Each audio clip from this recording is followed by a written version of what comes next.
Now, yeah, sorry, I think we forgot to record. Yeah, I think anyone who goes through this entire series of these 5 lectures that we've done, they'll have a very solid base of, understanding of CSS, right? How CSS works and how it's applied, and it's very very important.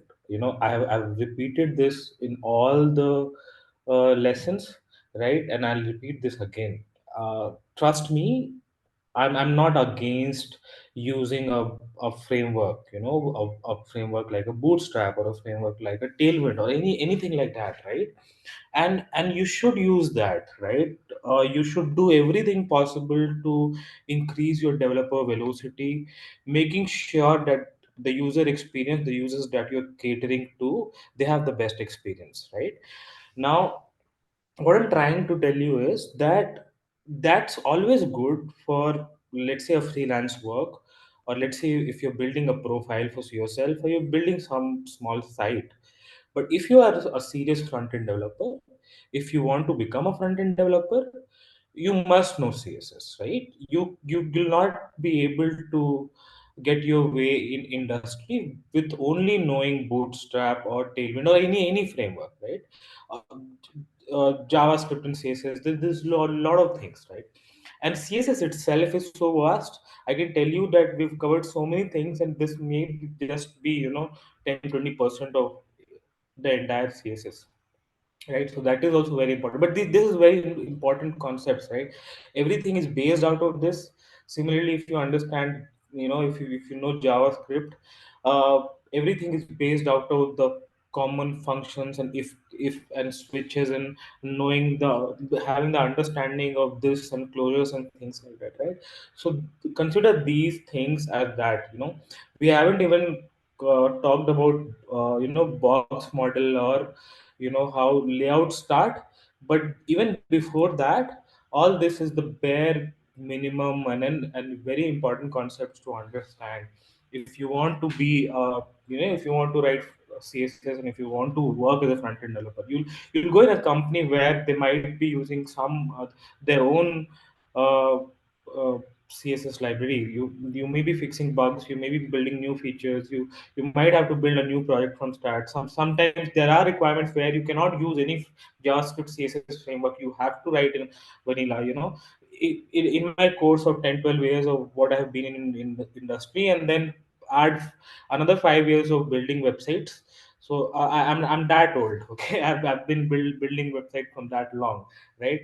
So basically there'll be so many use cases. There'll be tons and tons of use cases that you'll see, and each of these will be different. When I started, I was writing jQuery, then Angular 1. I worked on Ember, I worked on React, I worked on Angular 2, I worked on some internal frameworks. I've written a lot of vanilla JavaScript.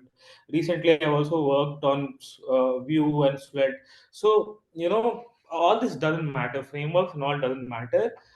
It and when you might have heard this as a cliche.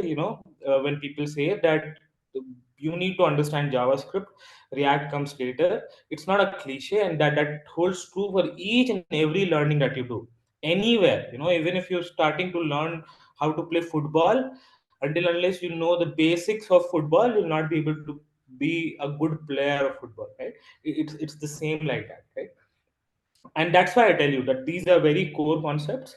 And if you're just trying to build a profile, or you're more into backend, and you just want to have an understanding, then and you have to sometimes just bring up some front ends. It's fine to just use those frameworks and not get into it. But if you want to become a front end developer, you must understand CSS very well. Okay. Okay. All After all this, Gyan, let me go ahead and start today's class. Okay. So today, again, very interesting. We'll talk about value processing and how inheritance. It again looks very simple, but if you pay attention, there'll be a lot of quirks that you'll get to know right here, and you'll understand. and I hope you'll find some new things and new concepts. So, without any further ado, let's get going. Okay. Yeah, folks can see my screen, right? My slides. Shendu, I can see you. Can you say yes? Yes. Yeah. Yeah, Okay. Cool. Cool. So let's get started. So for hmm. So every HTML element has every CSS property defined by default with an initial value. What does this statement mean? Can someone tell me what does this statement mean? Do you understand this statement?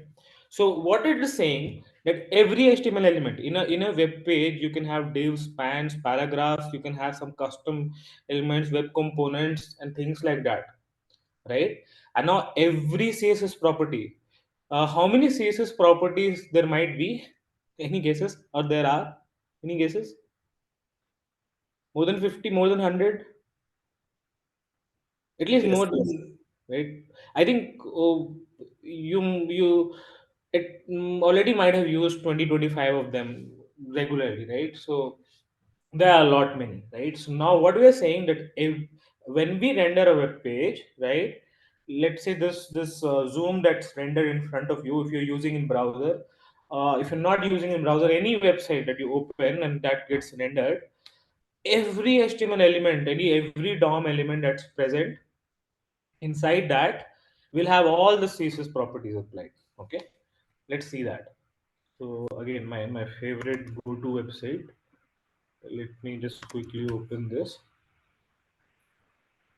Okay, and let's see this small widget here. Okay, and I can hope you can see my developer console. I'm inspecting that guy. Okay, now what we'll do is we will actually try to use this, and you see there's a lot of things here that you can see.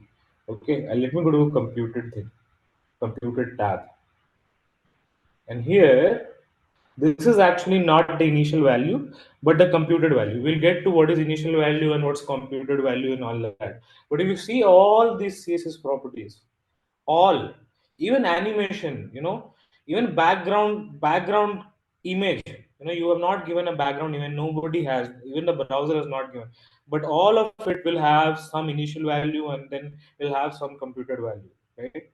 And so the list is so long that the browser is not able to render it properly, and that's why you see that the jank coming in. You see so many of those CSS properties. Oh, not so many. All the CSS properties that are possible will come here. Okay, will be applied to all the elements. Okay. Now, why is that? Okay, this is because that. Okay, let me not show this. Yeah.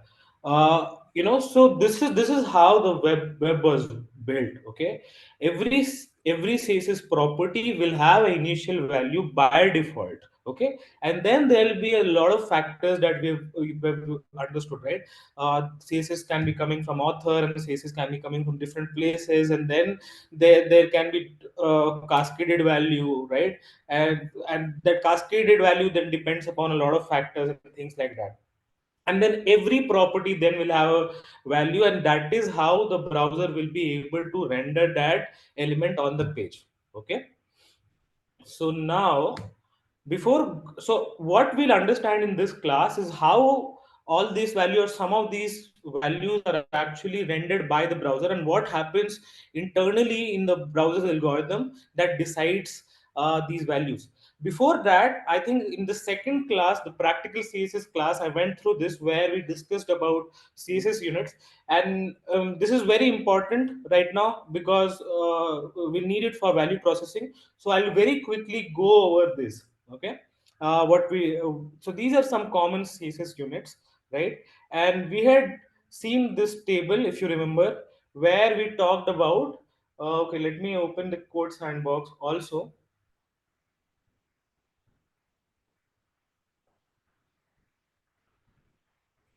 So again, this code sandbox is very simple. This was just illustrative. So we have some very basic HTML here, a header, and then inside that there is a div. Okay, and then there is some CSS that's written. Okay, and what we were trying to do with this example itself, trying to figure out the value and trying to understand the concept. So basically, whenever you see anything given in percentages, okay, what is the rule? If you're talking about fonts, it will always be parents computed font size. Now again, don't worry about what is computed. Just after this, we'll talk about computed, initial, specified, actual, and user values, all those values. Okay, so let's just figure out what this is. So computed value is basically after cascade, the value that comes, if the value is in some relative unit, browser will try and convert it to the absolute value. Okay, and how will it convert it? So when you're talking about fonts and the value is given in percentage, it will always be parents computed font size into that value. Okay, so here if we are talking about the header's font size. So in this example, this is the header, and the font size we see it's given in percentage, 150%. So what does this mean? What's the parent of header? Who will tell me? It's body. So basically it's just the root. Okay, so now roots font size. What's the roots font size or body font size? We explicitly have it here. So 16 pixels. So 150% of 16 pixels, this header will have a font size of 24 pixels. Okay, 116 pixels into 150%. Now, whenever you're talking about length, then also it will always be parents width. So when I say length, we're talking about, this is very important to remember.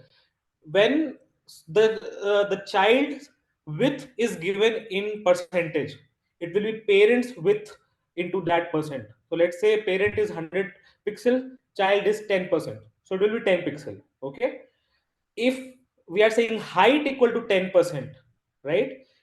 Parents, it will take parents computed height. So parents height, let's say we have given 100 pixels, and height in the child is 10%. So 10% of 100, it will be that. But now with margins and paddings, it's different. Margins and paddings will always take parents width. So even if you say margin top, even if you say margin left, it will never be height. So a lot of people get confused with this, and this is very important to understand that margins, irrespective of the directions, if you don't believe me, just try it out and see. I'll not show you. Okay, so basically when you're talking about margins and paddings, irrespective of the length, sorry, not the length but the direction, so margin top or margin bottom or padding top, padding bottom, padding left, padding right, everything will be based on the width, not the height. Never. Even the top and bottom or left and right never will be based on the height. Okay, when we are talking about percentages. So now this child here, this child guy, this thing has a padding of 10%, right? Padding of 10%. So what will be the actual or the computed in pixels? What will be the padding? Raise hands and tell me. Someone raise hands. Raise hands. Tell me what will be the padding of this child. And what we are saying that it will always be parents computed width into that percent, right?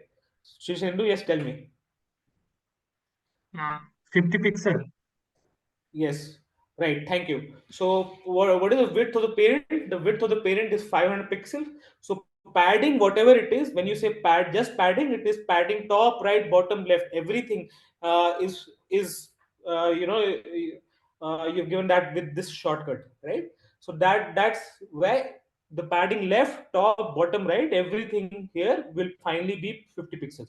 And why I'm telling you this, when you're debugging CSS, you'll always go check the element and go and see this computed. And you'll see here what is the actual value. So 400 is the width, 31.063 is the height. padding is 50, there is no margin applied. If there would have been border, that would also show. So this really helps in debugging, because the values in web pages will most likely be relative units, right? Because web is responsive, so you'll always find relative units everywhere. So while you're trying to debug something, trying to figure out what is the actual value or why your value is not working, you'll come here and actually see what it is, and this will give you a clear picture, right? So you see that the padding is 50 pixels, that's finally getting applied to this. Okay, now let's go to the next one. EM. We discussed that EM will always be dependent upon the parent. Always will be dependent upon the parent. So when we are talking about font, okay, not always. When we're talking about font, it will always be dependent upon the parent. So EM font will always be parent's computed font. Computed means in pixels, and whatever the EM value will be there. So if you see, the child has a font of 3 EM.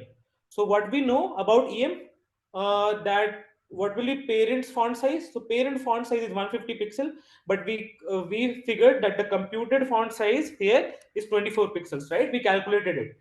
So this will be equal to 3 times of that value, right? And that will 3 into 24, and that is why the value will be 72 pixels. Do you believe me? Let's see it. So basically, I want to see what's the font size of this guy. This is 3 EM here, but I want to see what is the final computed value. So I'll go to this tab and I'll just search for it. Font size is 72 pixel. See, this is also something that I wanted to show you. This is how you debug your CSS, right?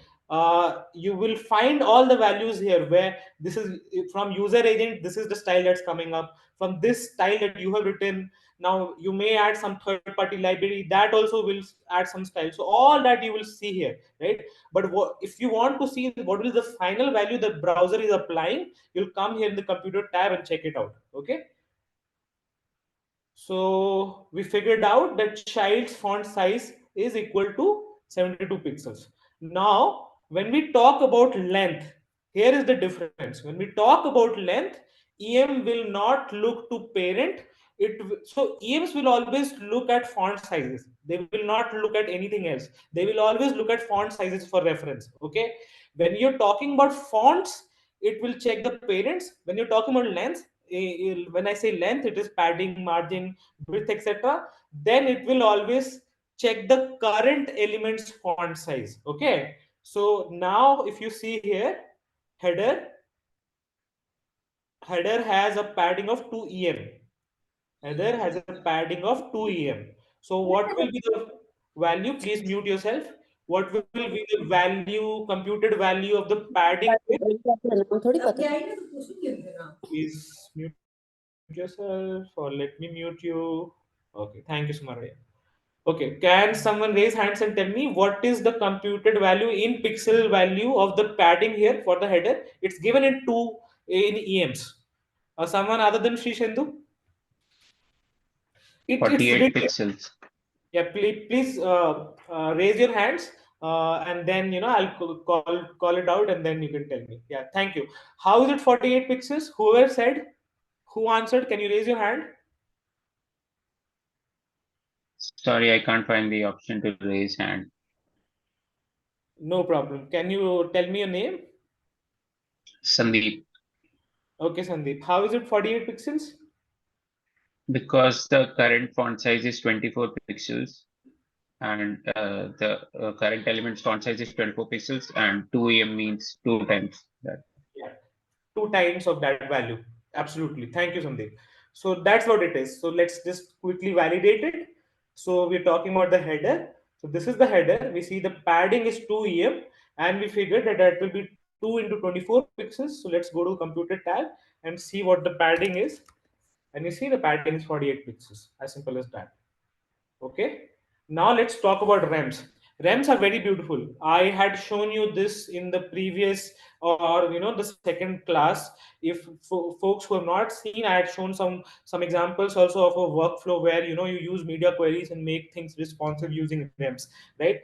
REMs will always take the reference of the root font size, right? Always the root font size. So here if it let's if, so even if you give font size or you talk about height, width, padding, anything, it will always be respective to the root. Okay, so let's talk about header, margin, bottom. So header has a margin border bottom, okay, which is 10 rems. Okay, so can someone tell me what will be the computer value of this and why? Yes, Hanson. 160 pixel. Why? Like the root font size will be 16 and 16 into 10. Yeah, exactly, thank you. So that's exactly why it is. So let's inspect this and figure this out. uh, okay, so we're talking about the, where did it go, header, and we're talking about the margin bottom. Okay, you see the margin bottom is 160 pixels, right? So this was about rems. Okay, so you must know all these rules. Okay, this is excuse me, this is actually not rules, this is the definition of these units. And once you exactly know this definition, it will all get very easy for you. Most of you already know this VH and VW, right? It will always be based on the viewport, right? So if you see here, viewport is the available size, right? So if you see here, the child, or what do we have in, so height here is given in VH, and yeah, width of the body is given in, so let's say if I give the width of the body, I override this and give the width of the body as 100 pixels.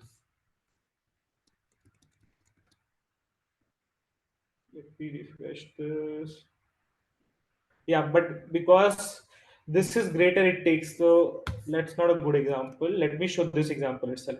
So basically width of the body is given in a viewport, right? So if you all increase or change the size of the viewport, let me actually show you with the other one.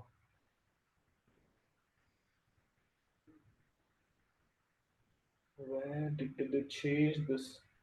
Open a new tab. Okay, let's inspect this. And you see here, let me close this guy, close all. Okay, okay, this is open. So you see that the child here, this child, the where is this child? No, so the, yeah, height of the header. Okay, header is the one with the background color green, right? The height is given as 30 vh, right? Most of you already know. So basically here, when I'll change the height of the viewport. See, I'm changing the height of the viewport, the available content for the website. When I'm changing that, it's changing the height accordingly, right? So you can actually test that also. So on the top right, you see that the width and height will be shown when I'm scrolling. So let me fix it to 600 pixels. Uh, Close. 602. Okay. So what we are saying is, header, this guy, what will be the computed value? 602 and 30 times of that, right? 30 vh. So what is the height of this guy? Right. So 180 point blah blah blah. Folks understood that? Anyone didn't understand this? How did this value come? For 600 it will be 180. How? Right? So when you say 100 VH, it takes the entire space, right? Or when you say 100 VW, how many of you have not used VH or VW? Anyone?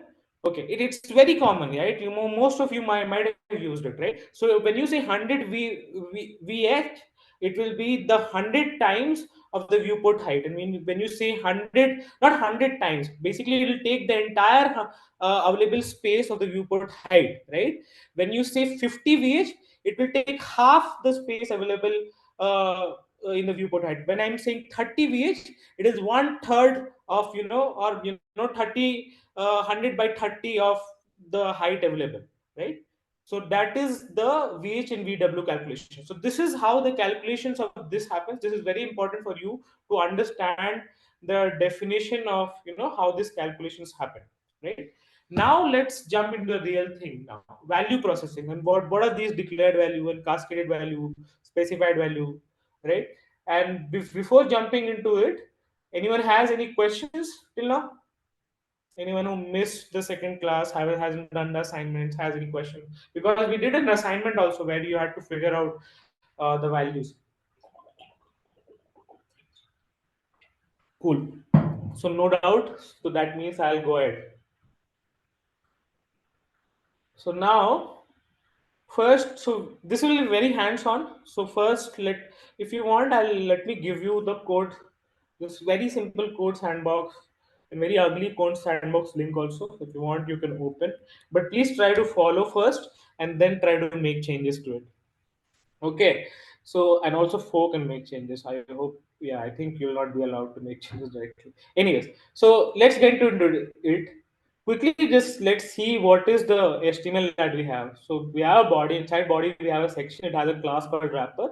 And then we have a paragraph with the class special text inside this. Okay. Now let's go to the CSS that's there.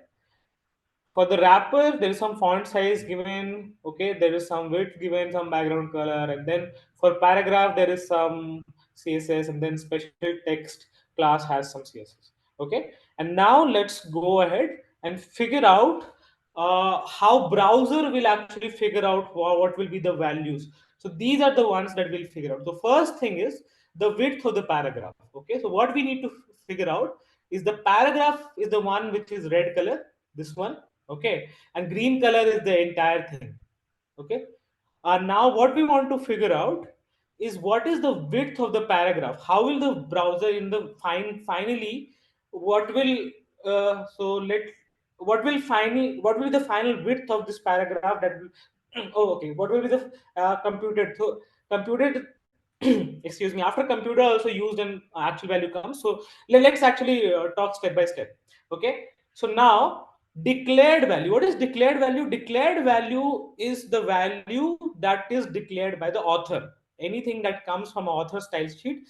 Can someone tell me, if you add bootstrap in your website, what will be the type of these styles? Will it be author styles or will it be some other style? Can someone tell me? Anyone raise hands and tell me when you add any CC. Yes, Narayan. It will be third-party styles What or is third? the external side styles. Okay, so there are only three types of styles. There are either author styles or the user agent slash browser styles, which are applied by the browsers. Or the third type of styles, which is, we discussed all this in the last lecture. The third type of style is the user style, which is applied by the user of the website. If they are using some, I showed that extension also where I could write styles as a user for the Google News website, right? So anything that is said by the user is the user style. So there are only three types of style: author styles, user agent slash browser styles, which are applied by the browsers, and third are the user styles, right? So in that sense, what would be if you're adding a bootstrap to your website, what is that style? Can you tell me? Yes, Shishendu? Then it will be auto style. Yes, all those, anything, any library, anything that you add, all those are author style, because they're coming from the author. You either write it or you add it. All are author styles. Even if you add inline styles, or you already add links to your own library, it's all author styles. Okay, so now the width of the paragraph, what are the author styles for this? Please raise hands and tell me. Assuming or no assumption, there is nothing else. There is only one. There is no inline styles. There is no a what was that, embedded styles. There is one link and this is the link. Okay, so what are the author styles? Someone other than Shishendu? 20 people. Someone else? Okay, Anson, tell me. Yeah, unmute yourself, Hanson. Tell me. Yeah, width will be 100 pixels Okay. and the background color will be red. No, only width. We are only talking about the width of the paragraph. So, what are Hun- the author styles given to the width of the paragraph? 100 pixels. Okay. Do every thanks, Anson. Everyone agrees to Anson. Someone has some other answer because I have some other answer. My answer is different from Anson.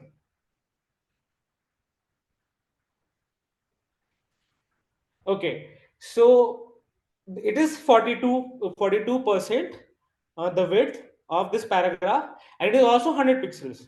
So basically, there are multiple declared value. Okay, that was a trick. So there could be multiple declared author declarations, right? I'm not asking you for what is the cascaded value, right? I asked you what are the declared author's value for the paragraph width. So it is 42% and 100 pixels. Okay, now what is the cascaded value? Of course, now cascaded value is what Anson just said, which is 42%. And Anson, why is the cascaded value 42%? Tell me. Can you please show me in the CSS? Yeah. Yeah, the specificity.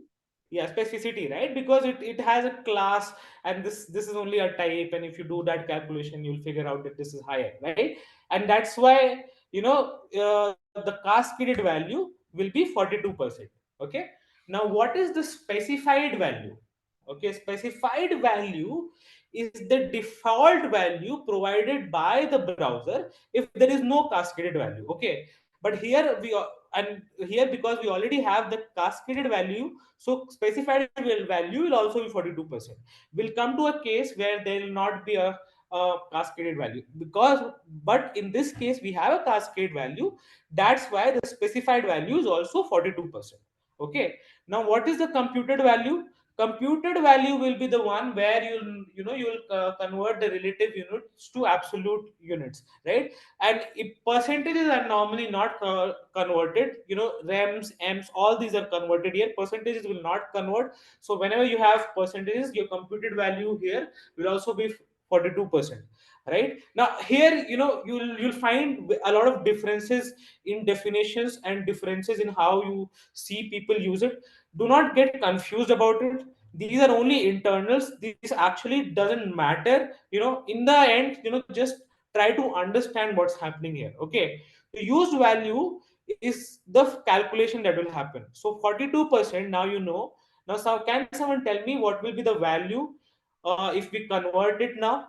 So 42%, we know that when we're talking about percentages, okay, then it's always the parents with, right? So what is the parents with of this guy? What is the parent? Parent is this, right? So width is what, 280. So what will be the value? Can someone tell me? What is the value here? Raise hands, tell me. Use a calculator. Yes, Shendu. Less than 140, a little bit less than 140. Yeah, just use a calculator. So if you use a calculator, it will come up to 117.6 pixels. Okay, so so this will be the value. Now you need to figure out. Now if you go ahead and check it, no, I'm not lying. So if you go ahead and check it, you that is how you'll go ahead in debug this. Go to your computed panel. Yeah, and check the width. You could have actually checked like this also. You see on the top it shows 117.59, but let's check here. Why is it not filtering? Yeah, with 117.59 whatever that value. So basically it is 42% of 280 pixels. And that's what I told you, that is how it will be calculated. Now what is actual browsers? Actual value, right? So actual value is the value that browsers will do some approximation and finally put it, right? So for width, etc., round it up. They won't say that it'll be 118, but some old browsers used to do it. They would round it to the integer. In this case, again, if you go the value that Chrome and all they lay out based on the used value itself. Used value is the actual value in this case.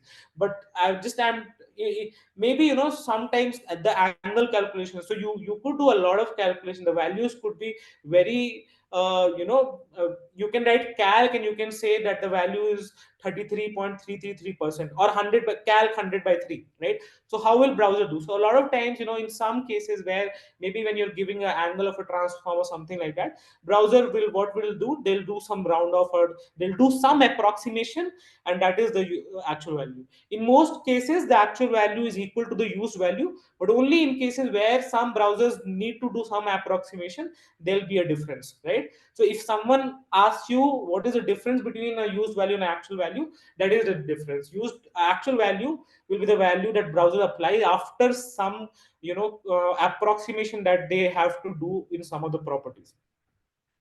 Clear? Let's go to the next one. Okay, padding of the paragraph. What is the padding of the paragraph here? Okay, so now this is the CSS. Now we want the declared value or the author value. Now you know that there could be multiple declared or author values. Okay, so for the paragraph, what is the declared value for the padding? Raise hands, tell me.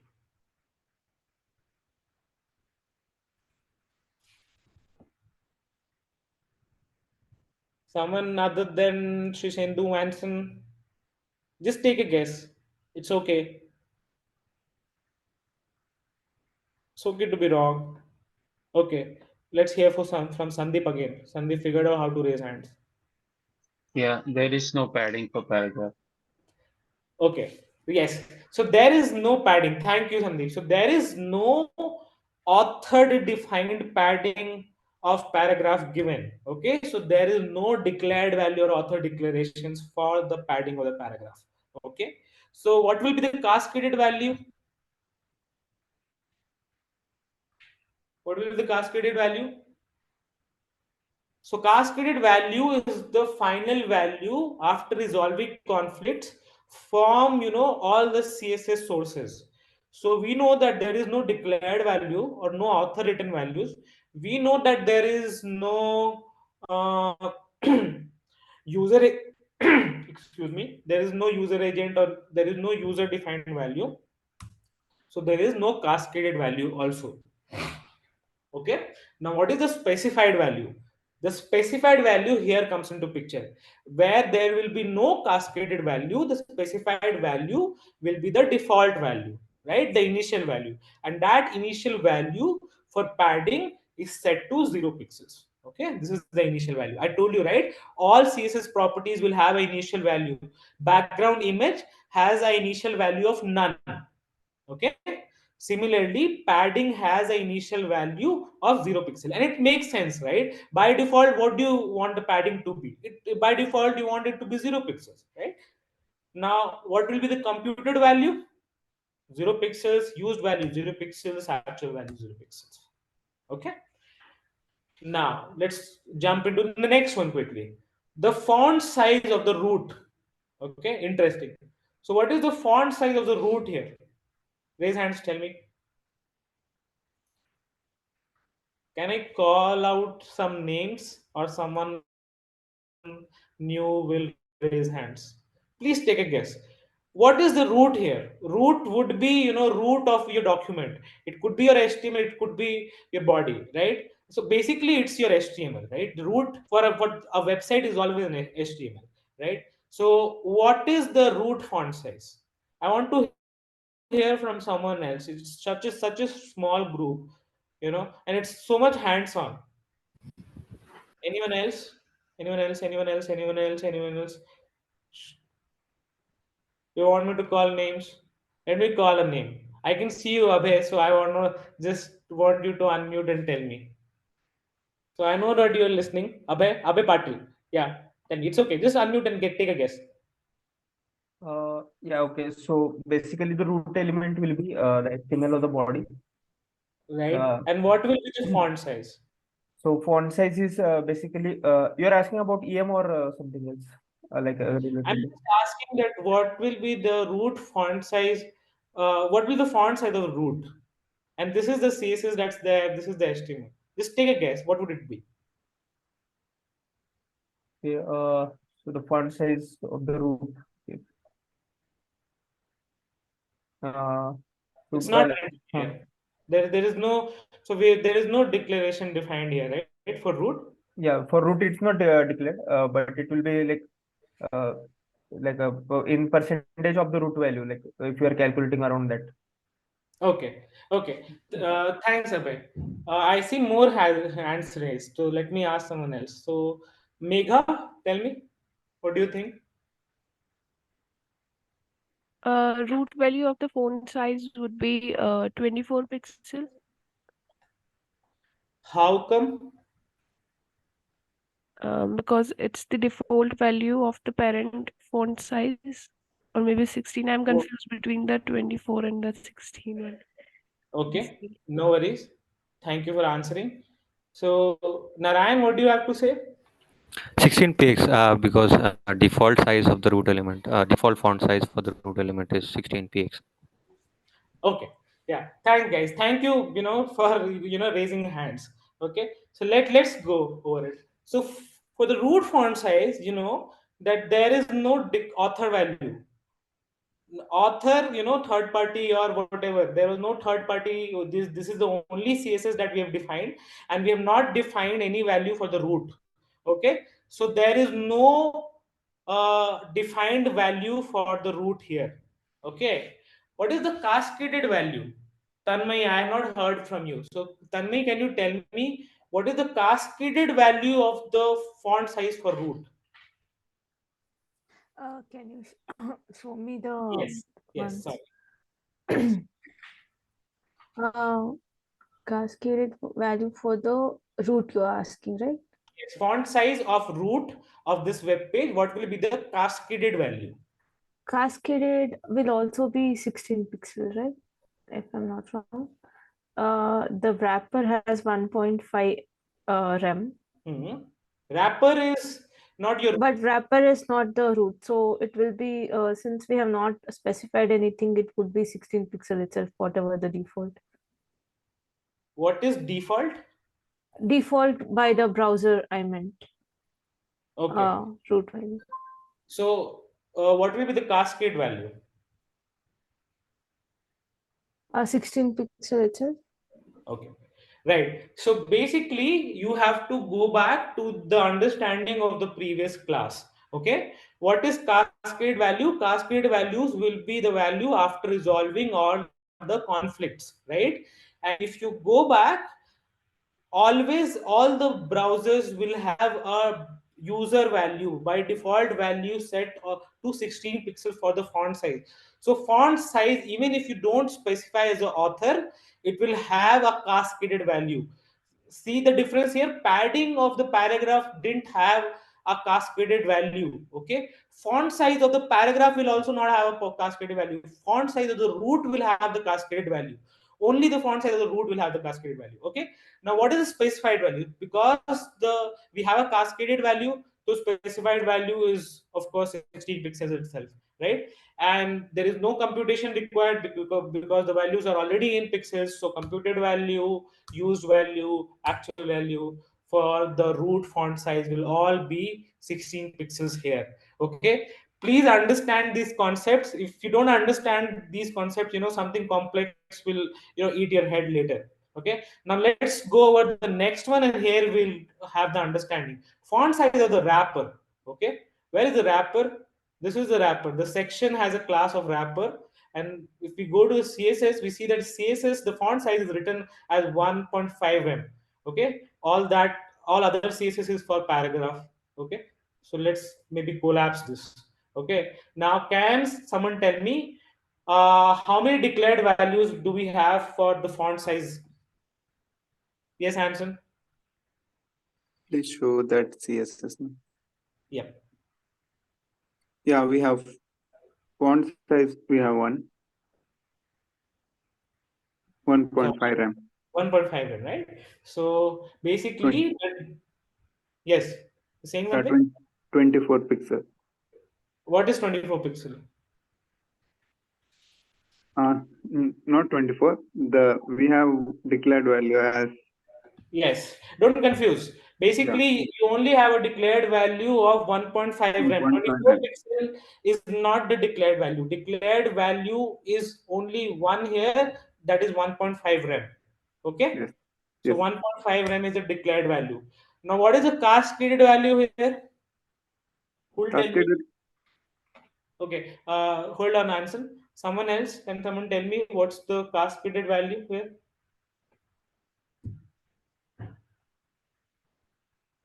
Yes, Shishendu.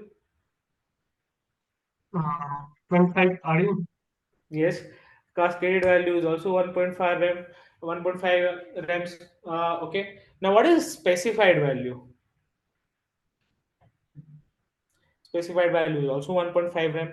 Okay. Now is the computed value. Here you do the computation. Now, can someone compute it? Tell me what will the value? So basically, we're talking about when we are talking about rems. It's yeah. Tanmay, tell me. So 1 rem is 16 pixels, that's why 1.5 is 24 pixels. Exactly. So RAMs, you're talking about fonts, width, height, anything. It will always be the root computed root font size. Root font size we know 16. So 1.5 into 16 it will be 24. Use an actual value will also be 24. Okay. Now again something again interesting. So font size for the paragraph. So this guy doesn't have anything. So let's collapse this. Let's collapse. No, let's let the wrapper be. And for the paragraph, oh, okay. So here also we don't have the font size. So now someone tell me that what is the declared value of the font size? I'll go back. Declared value of the font size. Declared value of the font size for the paragraph. Please raise hands. Yes, Narayan. Yeah, so there is no declared value for paragraph, so it will be nothing. There is no declared value. What will be the cascaded value? Yeah, it will be nothing. It will be nothing. Okay. And what will be the specified value? Yeah, default value is 16px, so it will be 16px. It will be 24 pixels because it will get inherited, right? So, thank you, Narayan. So basically this is where it gets interesting. Okay, so what happens now is in specified value, and I'll talk about inheritance also, and I'll talk about what is inheritance and how do we use inheritance in the next slides. But this is where inheritance comes into picture, in specified value. And because till now we didn't had this, so I didn't talk about inheritance, but this is where now inheritance comes into picture. When you're talking about the specified value, right, you first see if that property is inheritable property or not. Okay, not all CSS properties are inheritable. Okay, one of your homeworks is to go back and check if this property is inheritable or not. I'll give you one example. All of you already know that font size is an inheritable property, right? So what I'll do is I will go to MDN and I will check this, and it should actually show in, yeah, you see, there is a formal definition and there is a table which says that inherited, yes. So font size is the inherited property. Okay, let's see margin. Are margins inherited property?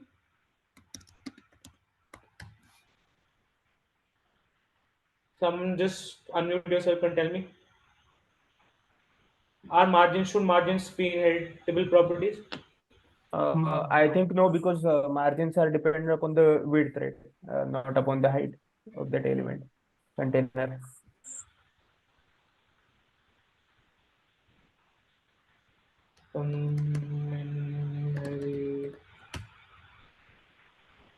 Yes. So margins are not inheritable. So this is this. So this is what is important to understand. Not and if you think about, I always talk about intuition in CSS, right? You need to develop that intuition. You need to think about that. Font sizes, of course, you obviously want them to be inherited, but things like margin. Imagine that you give a parent some margin and all the childs inside that take the same margin. You have some image and that is also taking the margin. You have list item that is also taking the margin for the parent, right? That doesn't seem very logical, right? So basically, that is what is important to understand, that there could be some properties that could be inheritable properties, and when the properties are inheritable, they always inherit the value from the parent.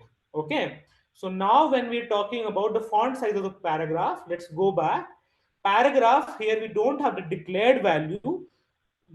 When we don't have a declared value, and think about it, you will only think about inherited value when you don't have the declared value. Okay, if I explicitly write that font size is equal to 48 pixels, it will take the 48 pixels, right?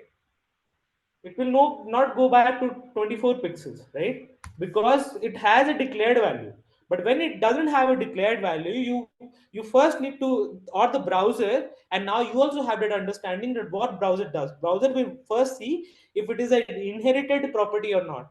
It is an inherited property, so check out the parent. What is the font size of the parent? Oh, parent has a font size. So what is the font size? The computed font size, and it will always inherit the computed font size. This is also very important to remember. It will not inherit 1.5 rem. Okay, because it will when the browser will start this calculation, it will always look at the computed value. So the computed value here will be 24 pixel. So this paragraph will also inherit the 24 pixel from its parent because it is an inheritable property. And that is why, the paragraph is not an inheritable property, and that is why it goes to initial value. It doesn't take the padding of the parent. Okay, if I give the padding to the parent also, it will not take because it is inheritable property. And same way, right, if I go ahead and override this font size to something in the parent, right, because it is a inheritable property, right, the child will also take that, right? The same logic. Okay, clear? So this was very important to understand. And then of course, then the computed value, because you already got the value in pixels, so everything now becomes pixels. Okay, any doubt till here? So basically, you'll know, I have some exercise, right? I have some 4-5 questions for you where you do these calculations and figure stuff out. But unless you go back, check out websites, when you're, be very mindful of when you're making these changes, and see what the values are finally when you write 1m, 3m and all that. Then only you will be able to get the hang of it, and then only you'll be able to understand what these are, right? Let's quickly talk about the last thing, inheritance. Inheritance is, you might not give it a lot of credit, but when you have to write a lot of CSS, when you are working for a mid or large scale application, there will be a lot of CSS. And one way how you modularize your CSS is is by using inheritance, right? Mostly websites are always built consistent, right? And that is where you use inheritance. Wherever you use this inheritance as a tool to write less CSS, right? Because wherever you see that there are properties which are, can be used in children also, you try to, same as, your any coding that if you may have done, right? When you have you have 3-4 functions that are probably doing some common task, right? You'll create a, interface class from there, and then you will have all the classes coming from there which have the methods in common. Similar to that, the same concept, right? Here also, if you see that you're writing a lot of same CSS for the children, right? And you see that that could be inherited from the parent, you put it in the parent, so that if now you change it in the parent, all the child will automatically get it, and you don't have to write that CSS also. Now you cannot do it with all properties and every time, right? That is where your intelligence comes in, right? Same with coding. You would not every time modularize each and every function in each and every couple of lines. You see and you figure while you're coding there. That is where your engineering brain kicks in, where you try to break it down and see that, okay, is there a way that I can modularize this, right? How can I write a better code out of this? This is how you'll do. How can you make your code more scalable? By writing less code, right? And how will you write less code? By knowing your tools. Now anyone can write CSS, right? If you don't know inheritance, you can still write CSS. And that, but when you understand inheritance properly, then only you will be able to write CSS and grow into a better front-end developer. Because as soon as you start working in a for a mid-large project, you'll have to use inheritance, right? You already use it and you don't know it, right? So okay, so let's now see some quick example, and let me show you what it actually means to make it a little more clear for you.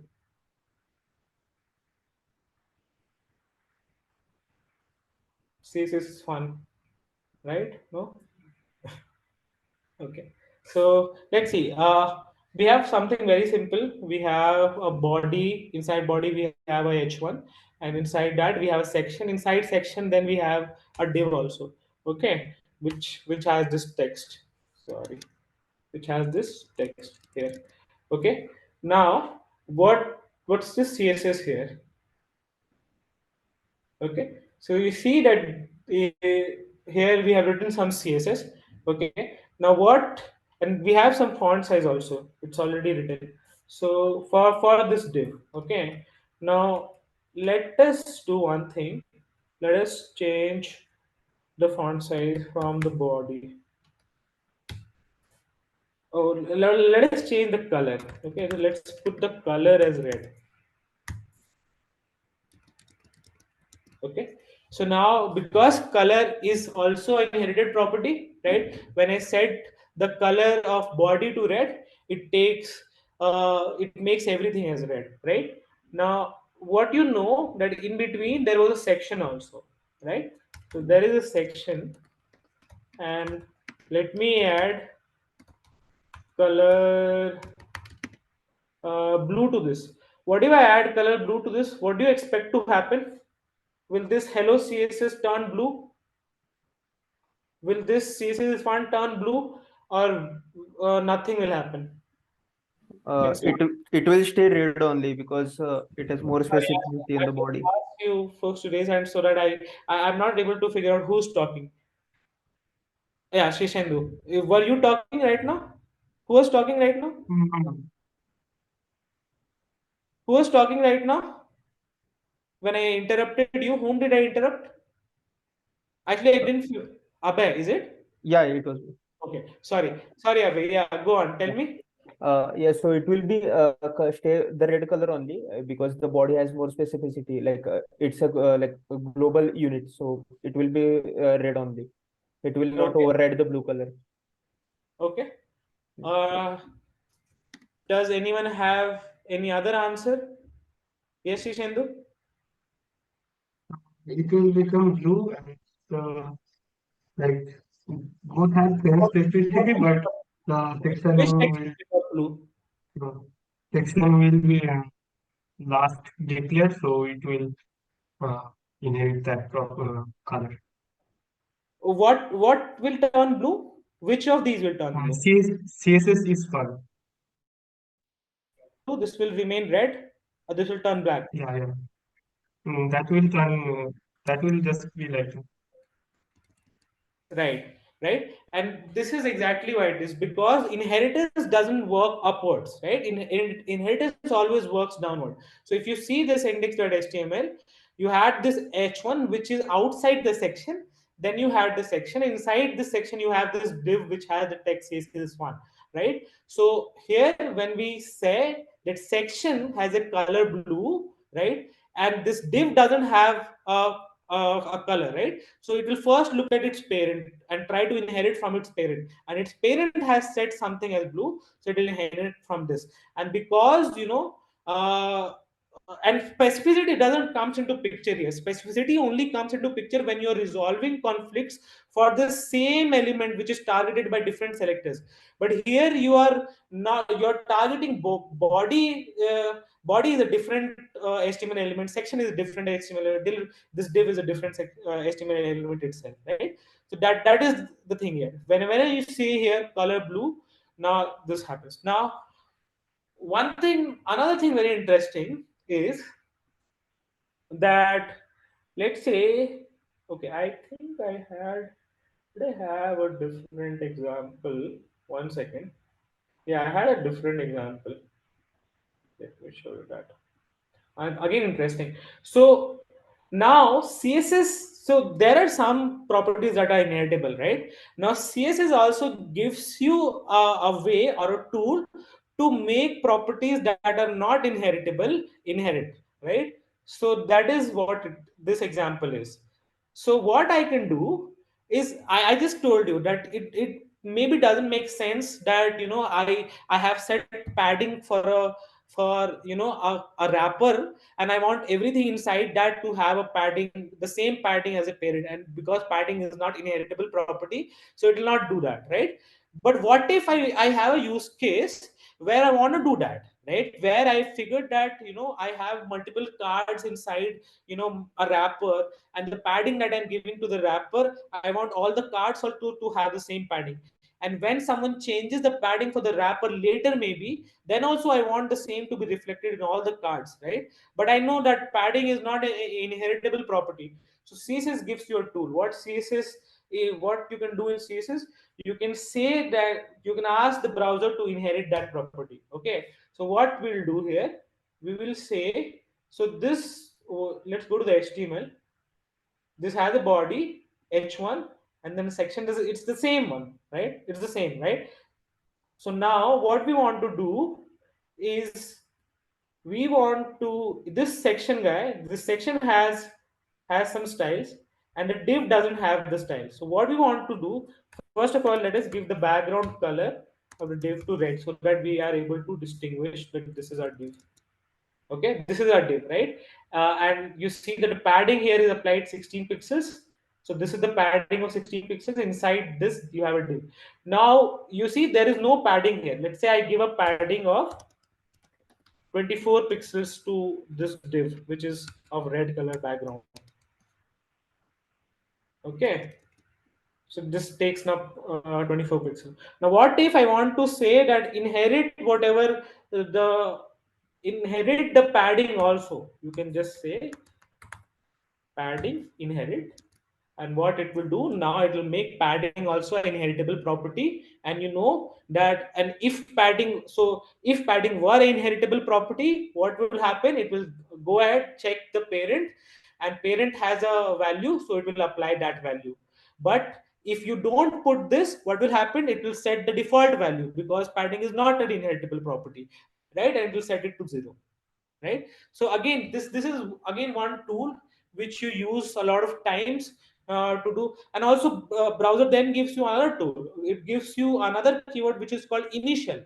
When you use initial, you can reset the inheritance. So basically, let's say the font size is set to 48 pixels, right? But I don't want this div to have a font size, I don't want this div to, take inherit the font size from its parent. I want it to have the default value itself. So what I'll do, I'll set it to initial.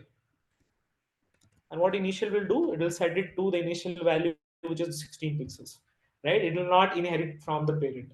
And sometimes this is also, you find use cases where this is also comes in very handy. Okay, there is another property, and then which you might have seen sometimes, and which is the unset property.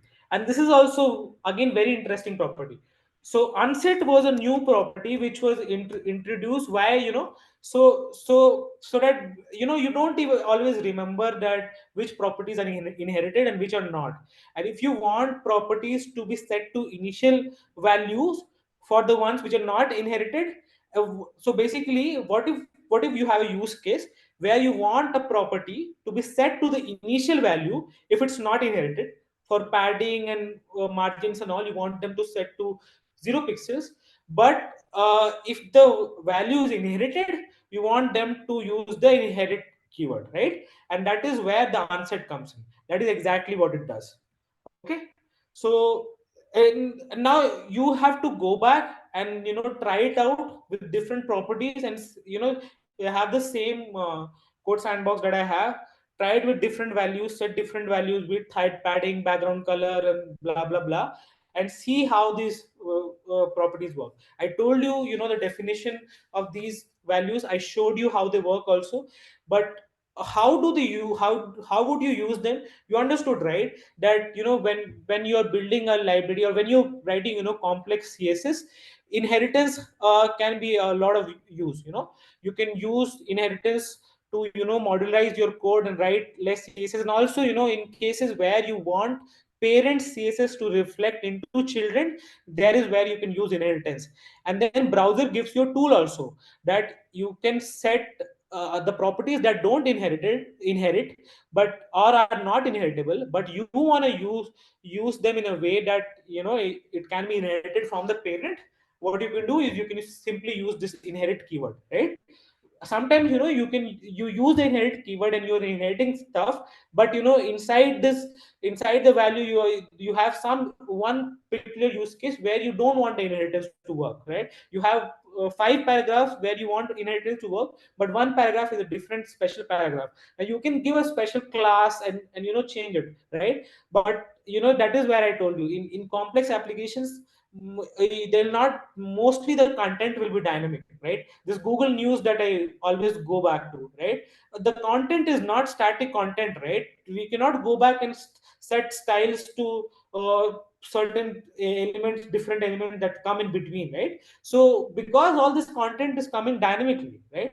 So if you have to set some CSS to these, you will need to know these tools, right? So inherit keyword is used where you can actually make properties which are non-inheritable to inheritable, right? Similarly, now there is an initial property. Initial is used to reset the inheritance. Wherever you have inheritance but you don't want inheritance, there you can set it to initial and it will subside that, right?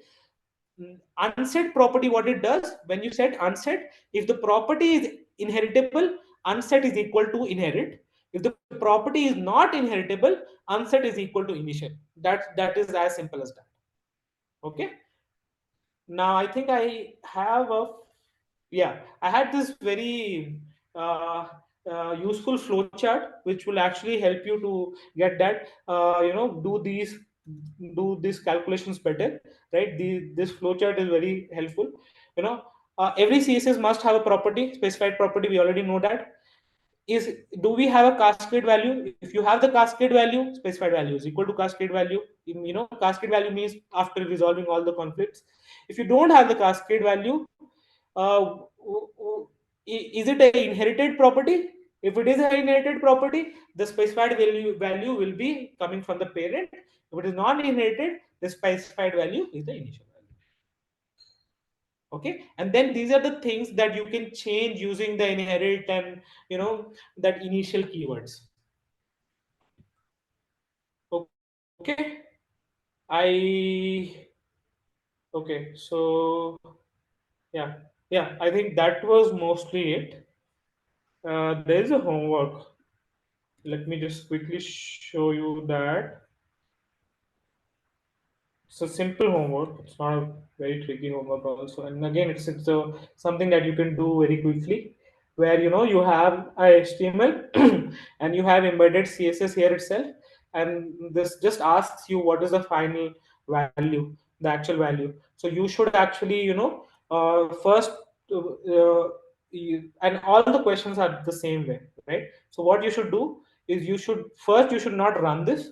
You should first open that slide, and first figure out yourself that what should be the value. Then put it in, any HTML and open it in a browser or put it in code sandbox anywhere, and then validate your answer, right? That if your answer of the final value in pixels is correct or not. Cool. I think that was mostly it, and I think you guys learned a lot of new things from a lot topics that are very neatly neglected in CSS. Thank you for joining. I'll stop the sharing. We can stop the recording as well. Thank you guys.